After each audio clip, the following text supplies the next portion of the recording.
If you're a mid-level to C-suite leader who wants to own your growth and figure out your next small, brave move to achieve your leadership goals, you are in the right place. Welcome to the Small Brave Moves podcast, a weekly deep dive on how to be braver in leadership and in life for exceptional results. I'm your host, Nicole Bianchi, best-selling author, certified master executive coach, NSA certified speaking professional, chief bravery officer, and tough talk expert. If you're ready to become a better, braver, and more authentic leader, let's dive in. Hey, welcome back to the Small Brave Moves podcast. So let's just get this out of the way. AI is not your problem, your leadership is. And I know that's not what most people are saying. Most conversations are about the right tools, the right prompts, strategy, implementation inside organizations, and there's completely different story playing out. AI adoption is stalling, not because the tech isn't ready, not because your people can't learn it, but because people are scared and leaders are avoiding that reality. And here's the part that should concern you the most. Your team already knows that. So today, we're not talking about AI strategy. We are talking about the leadership gap that's quietly killing it and what it's actually going to take to fix it. So here's the problem. Let's talk about what's really happening here. Yes, companies are investing heavily in AI. You see it everywhere. Yes, on paper, adoption looks high, but most of it isn't going anywhere. Nearly 2/3 of organizations are stuck in pilot mode, running experiments, seeing the potential, and then nothing. No scale, no transformation, no real impact. And here's where it gets really uncomfortable. McKinsey looked at this, and their conclusion was blunt. Employees are not the barrier. Leadership is. But instead of owning that, leaders are doing something else. They're blaming their teams. C-suite leaders are more than twice as likely to say, our people are just not ready. Their people are already using AI and just not telling them. Now, layer this on top. Only 22% of workers globally feel confident that their job is safe. Not 50, not even close, 22. So let's be honest about what's happening inside your organization right now. People are experimenting quietly, second-guessing themselves constantly, and wondering if any of this is going to make them irrelevant. So instead of addressing that, most leaders are rolling out tools and hoping for adoption. That's not a strategy. That's avoidance. And your team can feel it. So no, this isn't a tech problem. It's a courage problem. Let's break down exactly where that's showing up. So number one, you're building skill without building confidence. Here's the disconnect that people are having. AI usage is going up, confidence is going down, and that should stop you. Your people are using tools they don't fully understand, hoping they just don't screw it up. And that's not adoption. That's anxiety in action. And more training, it won't fix it. Because confidence doesn't come from information. It comes from permission. Permission to try, permission to be wrong, permission to not have it all figured out yet.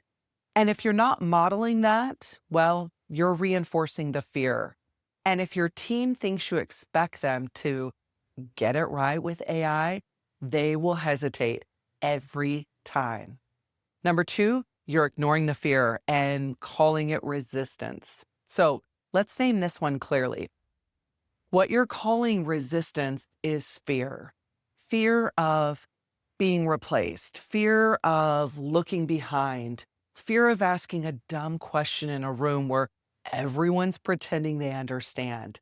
And when you don't name that, well, you create silence. And silence kills adoption because no one's going to raise their hand and say, hey, I don't understand this and I'm worried about my future. unless you make it safe to say that. And right now, most environments aren't safe. They're performative. Everyone's nodding and no one's being honest. Number 3, you want innovation, but you're still punishing mistakes. And this is where things really break.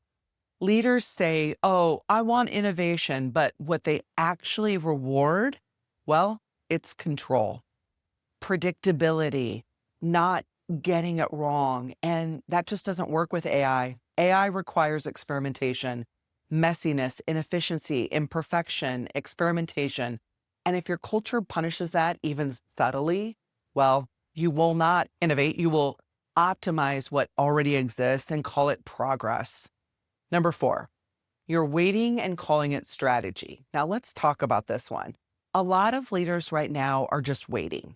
They're waiting for clearer use cases, waiting for better tools, waiting to see what others do, waiting to be told what to do. And they call that being thoughtful.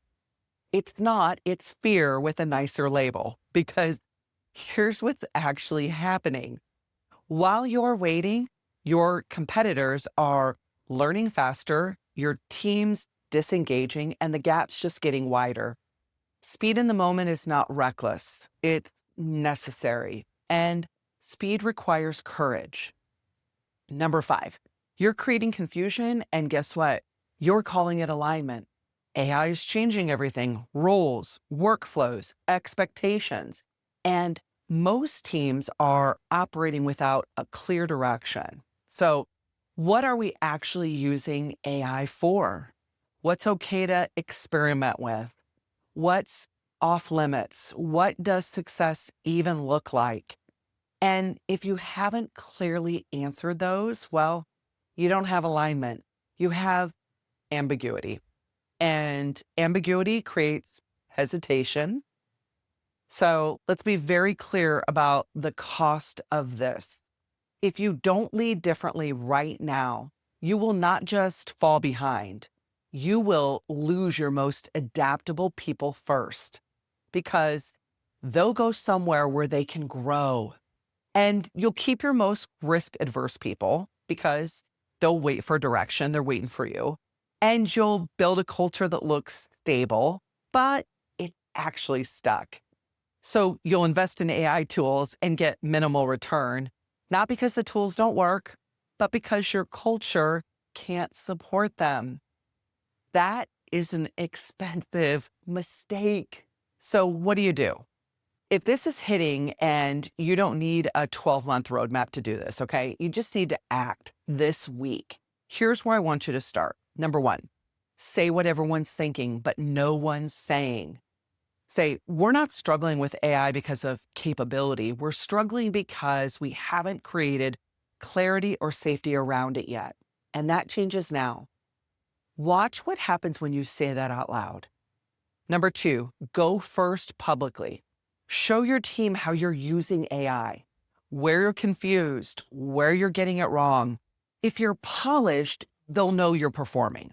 But if you're real, they'll engage with you on this. Number 3, replace training with experimentation. Don't just send people to a workshop. Create this instead. A 30-day AI experiment. Try one new use case per week. Share what worked, share what didn't. Make the learning visible for everyone. So, this is not just a tech shift. This is a leadership test, and most organizations are trying to pass it with strategy, when what they actually need is courage.